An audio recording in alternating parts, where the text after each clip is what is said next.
ദൈവ തിരുനാമത്തിന് മഹത്വമുണ്ടാകട്ടെ. ഇന്ന് നമുക്ക് വ്യത്യസ്തമായ ഒരു വിഷയം ചിന്തിക്കാം. ആ കുടുംബത്തിലെ ആരെങ്കിലും ജീവിച്ചിരിപ്പുണ്ടോ? ഇത് രണ്ട് സംഭവങ്ങൾ ചേർന്ന ഒരു കാര്യമാണ് പറയാൻ ഉദ്ദേശിക്കുന്നത്. ഇത് ശരിക്കും പറഞ്ഞാൽ ഇത് രണ്ട് മാനസികാവസ്ഥകളാണ്. മനുഷ്യരായിട്ടുള്ള നമ്മളുടെ രണ്ട് മാനസികാവസ്ഥകളിലാണ്. അതിൽ ഒരു മാനസികാവസ്ഥയിൽ കൂടെ കടന്നു പോകുന്നത് നമ്മളാണ്. നമുക്കൊന്ന് ചിന്തിക്കാം. അതിന് മുമ്പായിട്ട് ഒരു വചനം വായിക്കാം. യെശയ്യാ പ്രവചനം 54:17. നിനക്ക് വിരോധമായി ഉണ്ടാകുന്ന യാതൊരു ആയുധവും ഫലിക്കുകയില്ല എന്ന് നമ്മോട് കർത്താവ് തമ്പുരാൻ ഒരുപാട് പ്രാവശ്യം പറയുന്ന പോലെ നമുക്ക് തോന്നാറില്ലേ? അങ്ങനെയല്ലേ നമ്മളോട് എപ്പോഴും പറഞ്ഞുകൊണ്ടിരിക്കുന്നത്? പക്ഷേ പിന്നെ എന്തിനു നമ്മൾ ഭാരപ്പെടണം എന്നുള്ളതാണ് ഇന്നത്തെ നമ്മുടെ വിഷയം തന്നെ. പകയും പ്രതികാരവും അവസാന കാലത്തോളം ആർക്കും നിലനിൽക്കുകയില്ല. ഒരു കുടുംബത്തിലെ ആരെങ്കിലും ജീവിച്ചിരിപ്പുണ്ടോ? ഇങ്ങനെ ചോദിച്ചു കഴിയുമ്പോൾ നമുക്ക് തന്നെ അറിയാം, ഒന്നുകിൽ ആ കുടുംബത്തോട് പക വീട്ടാനുള്ള ഒരു പകയുടെ സ്വഭാവമാണ് കാണിക്കുന്നത്, അതല്ലെങ്കിൽ ആ കുടുംബത്തോട് എന്തെങ്കിലും നന്മ ചെയ്യാനുള്ള ഒരു നന്മയുടെ രീതിയാണ് കാണിക്കുന്നത്. ഇത് രണ്ടും മനുഷ്യൻ്റെ രണ്ട് വ്യത്യസ്തങ്ങളായ സ്വഭാവങ്ങളാണ്. അതിനെക്കുറിച്ചാണ് നമ്മളിന്ന് ചിന്തിക്കുന്നത്. ഒരു കുടുംബത്തോട് നന്മ ചെയ്യുന്നതിന് വേണ്ടിയിട്ടുള്ള വിഷയമായിട്ട് നമുക്ക് ആദ്യം ചിന്തിക്കാം. ആ കുടുംബത്തിലെ ആരെങ്കിലും ജീവിച്ചിരിപ്പുണ്ടോ? ഫ്രഞ്ച് റവല്യൂഷൻ്റെ സമയത്ത് 1789-90 കാലഘട്ടത്തിൽ നടക്കുന്ന ആ ഫ്രഞ്ച് റവല്യൂഷൻ്റെ സമയത്ത് ശരിക്കും പറഞ്ഞാൽ ആ ലൂയിസ് കുടുംബത്തിലുള്ള രാജാവ്, രാജ്ഞി ഉൾപ്പെടെ എല്ലാവരെയും വിപ്ലവകാരികൾ കൊന്നുകളയുന്നുണ്ട്. വളരെ മൃഗീയമായിട്ടവരെ ഒരെണ്ണത്തിനെ ശേഷിപ്പിക്കാതെ കൊന്നുകളയുന്നുണ്ട്. എല്ലാം കൊന്നുകളഞ്ഞിട്ട് വീണ്ടും അവർ നോക്കുന്നുണ്ട് ആരെങ്കിലും ജീവിച്ചിരിപ്പുണ്ടോ എന്ന്. അപ്പോൾ ഈ രാജകുടുംബത്തിൽപ്പെട്ട ആരെങ്കിലും ജീവിച്ചിരിപ്പുണ്ടോ? അതാണ് അവരുടെ ചോദ്യം. ആ കുടുംബത്തിൽ ആരെങ്കിലും ജീവിച്ചിരിപ്പുണ്ടോ? ഉണ്ടെങ്കിൽ അന്വേഷിച്ച് കണ്ടെത്തണം. അതാണ് വിപ്ലവകാരികളുടെ ലക്ഷ്യം. അങ്ങനെ അന്വേഷണങ്ങൾ നടത്തി അവസാനം ഒരു ബാലനെ അവർക്ക് കിട്ടുന്നുണ്ട്. അവരവനെ കണ്ടെത്തി, അവനെ വിപ്ലവകാരികളുടെ മുമ്പിൽ കൊണ്ട് നിർത്തി. അവരുടെ മുമ്പിൽ നിൽക്കുമ്പോൾ അവൻ ബാലനായിരുന്നുവെങ്കിലും അവൻ അറിയാമായിരുന്നു ഈ വിപ്ലവകാരികളാണ് നമ്മുടെ കുടുംബത്തിൽപ്പെട്ട എൻ്റെ കുടുംബത്തിൽപ്പെട്ട എൻ്റെ പിതാക്കന്മാരെ ഉൾപ്പെടെ എല്ലാവരെയും കൊന്നുകളഞ്ഞു വരുന്നത്, തന്നെയും കൊല്ലാനാണ് കൊണ്ട് നിർത്തിയിരിക്കുന്നതെന്ന് അവന് മനസ്സിലായി. അവനെ ഇല്ലാതാക്കുന്നതിന് വേണ്ടി പല മാർഗങ്ങളും അവിടെ നിന്നുകൊണ്ട് ആലോചിച്ചു. ഒന്നോർക്കണം, അവനെ കൊന്നുകളയാൻ ഒരുപാടുമില്ല, പക്ഷേ അതിനേക്കാൾ മോശമായി എന്ത് അവനോട് ചെയ്യാം എന്നാണ് വിപ്ലവകാരികൾ ചിന്തിച്ചത്. അവനെ കൊല്ലേണ്ട എന്നുള്ള ഒരു തീരുമാനമാണ് അവസാനം അവരെടുക്കുന്നത്. കാരണം ഏറ്റവും മോശമാക്കി അവനെ നിർത്തുക, അതാണ് അവരുടെ ചിന്തയിൽ വന്ന ഒരു ചിന്താഗതി എന്ന് പറയുന്നത്. എന്ന് പറഞ്ഞാൽ ഈ തെരുവിൻ്റെ അങ്ങേയറ്റത്ത് വെറും മോശമായിട്ട് ജീവിക്കുന്ന ഒരു വൃത്തികെട്ട സ്ത്രീയുണ്ട്. അവരുടെ കയ്യിൽ നമുക്ക് ഇവനെ ഏൽപ്പിക്കാം വളർത്താൻ വേണ്ടിയിട്ട്. എന്നിട്ട് അവർക്കൊരു നിർദ്ദേശവും കൊടുക്കാം. എന്താണ്? ഏറ്റവും മോശമായിട്ട് എന്ന് പറഞ്ഞാൽ തിന്മയുടെ പ്രതിരൂപമായിട്ട് ഇവനെ വളർത്തിയെടുത്ത് നിർത്തണം. അതാണ്. എന്തായാലും അവനെ കണ്ടെത്തി അവൻ്റെ മുമ്പിൽ അവനെ ആര് കണ്ടാലും അവൻ്റെ മുഖത്ത് കാർക്കിച്ചു തുപ്പണം, അതുപോലെ ആക്കിത്തരണമെന്ന് ആ സ്ത്രീയോട് അവർ ആവശ്യപ്പെടുന്നു. ആ സ്ത്രീയുടെ കയ്യിൽ ഇവനെ ഏൽപ്പിക്കപ്പെട്ടു.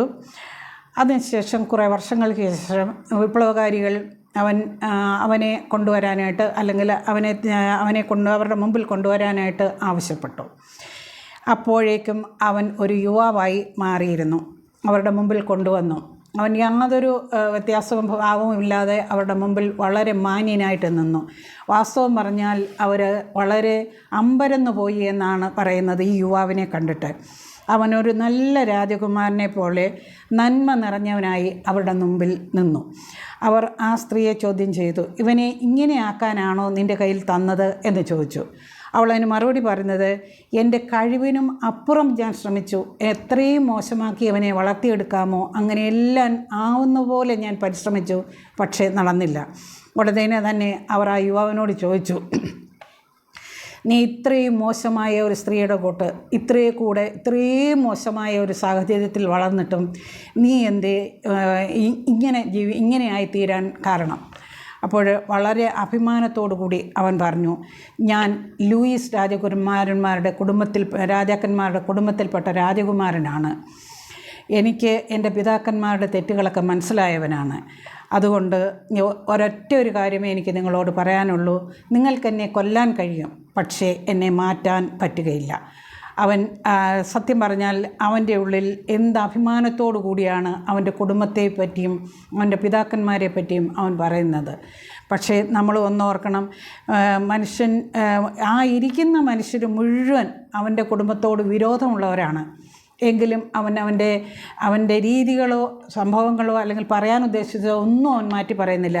അവൻ വളരെ അഭിമാനത്തോടുകൂടി തൻ്റെ കുടുംബത്തെ ആലോചിക്കുകയാണ് ചെയ്യുന്നത്. ഏത് രീതിയിൽ നമ്മൾ അകപ്പെട്ടാലും എന്തെങ്കിലും ഒരു സാധ്യത നമുക്ക് നന്മയായിട്ട് ദൈവം ഇട്ടേക്കും. അത് കണ്ടെത്തി നമ്മൾ അതിലൂടെ പോകണം എന്ന് മാത്രമാണ് നമ്മൾ ചിന്തിക്കേണ്ടത് എന്നാണ് ഈ സംഭവത്തിലൂടെ എനിക്ക് പറയാനുള്ളത്. കീടമാണെന്ന് കരുതുന്നത് പൂമ്പാറ്റയായി തിരിച്ചു വരുന്ന ഒരു സമയമുണ്ടല്ലോ. ഇനി നമുക്ക് രണ്ടാമത്തെ സംഭവം എടുക്കാം. ഈ കുടുംബത്തിൽ ആരെങ്കിലും ജീവനോടെ ഇരിപ്പുണ്ടോ? ഇത് ചോദിക്കുന്നത് ദാവീദ് മഹാരാജാവാണ്. പഴയ നിയമ പുസ്തകത്തിൽ ശൗലിൻ്റെ കുടുംബത്തിൽ ആരെങ്കിലും ജീവിച്ചിരിപ്പുണ്ടോ എന്നാണ് ദാവീദ് രാജാവ് ചോദിക്കുന്നത്. ശൗലിൻ്റെ മരണത്തിന് ശേഷം ദാവീദ് തിരക്കുന്നുണ്ട്, ആ മക്കളോ ആ കുടുംബത്തിൽപ്പെട്ട ആരെങ്കിലും ഉണ്ടോ എന്ന്. സത്യം പറഞ്ഞാൽ ദാവീദിൻ്റെ ഏറ്റവും വലിയ ശത്രുവാണ് ശൗല്. 21 പ്രാവശ്യം അദ്ദേഹത്തെ കൊല്ലാൻ നോക്കുന്നുണ്ട്. എത്ര വട്ടം വേണമെങ്കിലും ശൗല് ദാവീദിൻ്റെ കയ്യിൽ ഏൽപ്പിക്കപ്പെടുന്നുണ്ട് കൊല്ലാൻ തക്ക പരുവത്തിൽ. അന്നേരം ഒന്നും ദാവീദ് ആ രാജാവിനെ കൊല്ലുന്നില്ല. പക്ഷേ തന്നെ കൊല്ലാനായിട്ട് ഇത്രയും ശ്രമിച്ച ആ കുടുംബത്തിലെ ആരെങ്കിലും ജീവിച്ചിരിപ്പുണ്ടോ എന്ന് തിരക്കുന്നത് സത്യം പറഞ്ഞാൽ നേരെ വിപരീതമായ ഒരു ചിന്താഗതിയിൽ കൂടാണ്.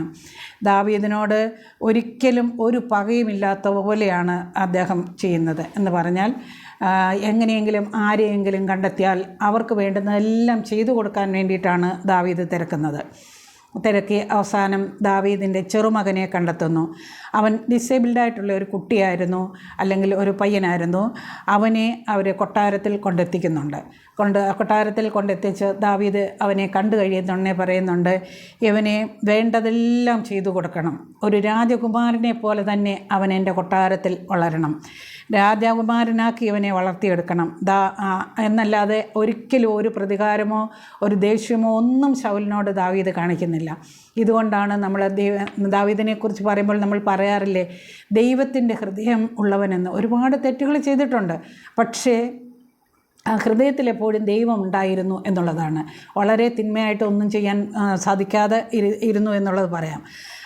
ആ കാലത്ത് ആരെങ്കിലും ഇങ്ങനെ എന്ത് ചെയ്താലും ഒരു നന്മയുടെ അംശം നമ്മളിലേക്ക് കിടക്കുന്നത് നമ്മൾ ഒരിക്കലും തിരസ്കരിച്ച് കളയരുത് എന്നുള്ളതാണ്. നാം കേട്ടിട്ടുണ്ട് അതിലല്ലോ ജീവിതത്തിലെ ഏറ്റവും വലിയ പരീക്ഷണം എന്താണെന്ന് നാം കേട്ടിട്ടുണ്ട്. The hardest test in our life is having the patience to wait for the right moment. ഒരു റൈറ്റ് മൂമെൻറ്റ് നമുക്ക് വേണ്ടി വരും. എല്ലാം നല്ല സമയം നമുക്ക് വരും. ഏത് തിന്മയിലൂടെയും ഏത് കഷ്ടതയിലൂടെയും ഏത് പ്രയാസത്തിലൂടെയും നമ്മൾ കടന്നു പോയാലും നമുക്കൊരു നല്ല സമയം വരും. അതിനു വേണ്ടി വെയിറ്റ് ചെയ്യണം. എനിക്ക് ഇപ്പോഴത്തെ ചെറുപ്പക്കാരോട് പറയാനുള്ളതുമാണ് ഉള്ളത് ഇത് തന്നെയാണ്. തീരെ നിസ്സാര കാര്യത്തിന് വേണ്ടിയിട്ട് ഒരു നിമിഷത്തിലെ ദേഷ്യമോ പകയ്ക്കോ എന്തത്തിന് വേണ്ടിയും കൊലപാതകവും ആത്മഹത്യയും ചെയ്യുന്ന കുഞ്ഞുങ്ങളോട് പറയാനുള്ളത് ഇതാണ്. നമുക്ക് എപ്പോഴെങ്കിലും ഒരു നല്ല സമയം വരും. ഏത് മനുഷ്യനും ഏറ്റവും കഠിനമായ ഒരു പാതയിലൂടെ ഒരു സമയത്ത് കടന്നു പോകേണ്ടതാണ്. അതുകൊണ്ട് നമ്മൾ എന്തെങ്കിലും സാധ്യത ദൈവം അവശേഷിപ്പിച്ചിട്ടുണ്ടെങ്കിൽ അതിനെ നമ്മൾ കണ്ടെത്തണം. 1 കൊരിന്ത്യർ 8:3 പറയുന്നു, ഒരുത്തൻ ദൈവത്തിനെ സ്നേഹിക്കുന്നു എങ്കിലോ അവനെ ദൈവം അറിഞ്ഞിരിക്കുന്നു എന്ന് പറഞ്ഞാൽ നമുക്കറിയാമല്ലോ, നമ്മൾ സ്നേഹിച്ചാൽ മതി, നമ്മളെ ദൈവം അറിഞ്ഞിരിക്കും. നമുക്ക് വേണ്ടുന്നത് ദൈവം തന്നിരിക്കും. നാം പ്രത്യാശയോടുകൂടി ഇരിക്കുക. ദൈവം തമ്പുരാൻ ശ്രേഷ്ഠമായത് നമ്മുടെ മുമ്പിൽ കൊണ്ടുവന്ന് തരും. അതിനായിട്ട് ദൈവം നമ്മളെ അനുഗ്രഹിക്കട്ടെ എന്ന് പ്രാർത്ഥിച്ചുകൊണ്ട് നിർത്തുന്നു. Thank you.